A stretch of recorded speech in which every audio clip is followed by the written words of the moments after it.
habité ceux qui n'ont pas placé pour mon qui pour un dossier à Tchonga. Na 4 minutes, tu nous as 3 minutes. Yo beti fait ça ming. Ah là là là. Bon, na koti kasi na dossier à nini ya mairie. Bon, Bruno na pesio pour oya ko décevoir base na yote. Bon, na dossier à Tchonga Sami. Allez-y.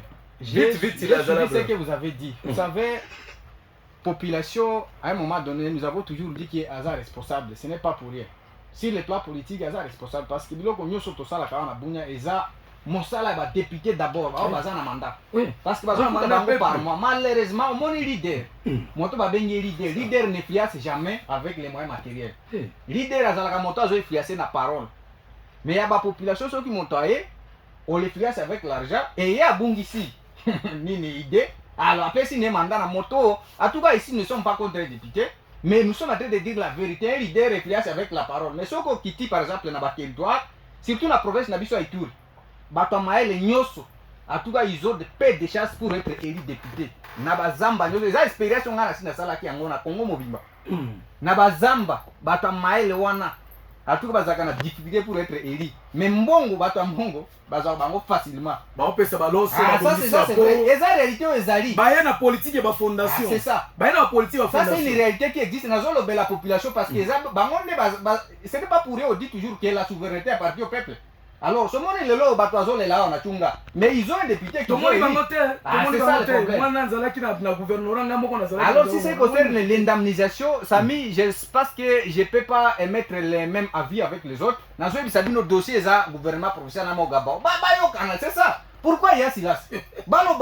Parce que aussi longtemps qu'il ne se prononce pas. Donc, on taxe le gouvernement professionnel à Mogaba. Bino bozol ba que non les gouvernement central c'est quelle est la source ici ou alors dit que c'est gouvernement central babi basi batindi déjà la non je n'ai pas encore attendu une source officielle du gouvernement provincial c'est la communication non mais moi d'abord azan ba communicateur pourquoi ils n'ont jamais pris parole officiellement pour dire que non dossier wana exact ils n'ont jamais dit ça pourquoi ce n'est pas un dossier oh non on ne peut pas dire que non ils ont exposé le gouvernement central donc votre problème est que non aux il a par rapport au dossier Tchunga il faut gouvernement professionnel ça la communication officielle. C'est ça. Na par rapport au dossier et puis mon gaba on a communicateur par rapport au dossier. Parce que na kaka mo gaba so que ça dossier à aéroport wana bazo mobiliser ba communicateur na bango. Et ce qui est très grave d'ailleurs nazo mon landé chef de l'état ma so qui chef de l'état au quitter en mois de juin parce que c'est prévu. En tout cas chef de l'état a keneka ka inaugurer université na quand même aéroport mais ba inaugurer biloko était ya nini ya voirie parce que ce que tali comparaison la société a déjà mis na bunya. Oh, tout le monde en a autant de commoté. Donc ça, la étude comparative, il y a la qualité de travail à chaque société. Ah, on a bunya les amis balo bazoti à boudro. Tout ça la comparaison. Alors, ce que sali curiosité on a, aujourd'hui travail à société à Mogabona motomosusu, au coup d'aquet non il y a une différence. On va comprendre banane de bazo piller province siko. Nas Africa c'est oui, Nas Africa c'est pas bazani ça. Zoga qualité de travail on a Mogaba good news na Safricas. Vous allez comprendre que non, il y a une société qui a signé son entrée triomphale dans le pillage en Ituri. Et c'est très clair. En tout cas, ce niveau, s'il s'agit concerne les voiries, ben nazo peut ça concerne un chef de l'État, bateau, ba représentant na union soa. Ba même chef de l'État te pour inaugurer voirie parce que ça piège moko. Goudron ko donc souvenir ko zalaté. Donc zo que le d'ailleurs so qui même nazo banga so qui ata vélo le qui wana ko bebi ça goudron. Oui, je vous dis. C'est pourquoi je vous dis ceci. Ce qui chef de l'État zo qui t'a inauguré aéroport na université. C'est ça. Na côte si qu'on a dossier à mairie. Vite là. Il y a Sandi. Je crois que c'est un dossier qui nous a trouvé à Mambasa. Toyoka ki yango na sangoka kano. D'ailleurs c'était de notre sortie parce que na bimagi samedi ko bimananga kaka boye. Ah, après une heure na yokido, il y a déjà un incendie qui est déclaré à Bunya. Na yoki bande konanga bazolo bawa mingi je crois Sami mairie azalakana département wana. Et ça net grâce à l'objet qu'il faut créer une commission. Non biloko wana ezalaka. Babenga yo protection civile. Bazana département ya service à incendie protection civile. Et dépendre kana mairie. Ezali na eza permanent. Si quoi la question il fallait demander bateau la protection civile est-ce qu'ils étaient là lorsqu'il y avait incendie est-ce qu'ils étaient présents parce que service on a ezali na protection civile. Ils ont chef de division azali à protection civile. Malheureusement ils ont protection civile moko bazo en est chefferie. C'est une même obédience tribale. Na dénoncé qui a un micro na yo à un moment donné. Et le porte-parole de l'armée avait signalé ça même à la RTP, j'avais suivi ça. Nazo tout na maire de la ville. Est-ce qu'il n'y a pas une communication entre protection civile na mairie parce que c'est pour harmoniser les choses. Oui, service on dépend de la mairie directement. Et aussi les amis, est-ce que la ville comme Bunia avec sa dimension actuelle peut avoir seulement un seul véhicule à Tiesandi? C'est ça le problème. Et c'est ce qui est très grave, c'est pour les pétroliers, ce n'est même pas pour la mairie. Mais on est où là les amis? Atabino Bolwaka non, Bruno Azo critiqué Bakonzi. Les amis, si c'est cause les maires de la ville. En tout cas, le maire de la ville n'a jamais donné le bilan. Je l'ai demandé ici plusieurs fois. Maire de la ville peut s'habiller ce bilan jusqu'à aujourd'hui, personne. Il n'a jamais réussi à donner. Et il ne peut pas donner parce qu'il n'a bilaté. Il n'a pas d'abord une vision, parce que mon toit a une vision. On a vous permettre d'acteur politique basa Israël à partir de votre vision. Ça la boue. Mais elle d'abord a une vision. Si vous avez une Aza étérimé. Pendant qu'on évalue par rapport à la bilan. Exactement. On a eu qui de douaner chef de province. Je crois vous voulez être à contradiction.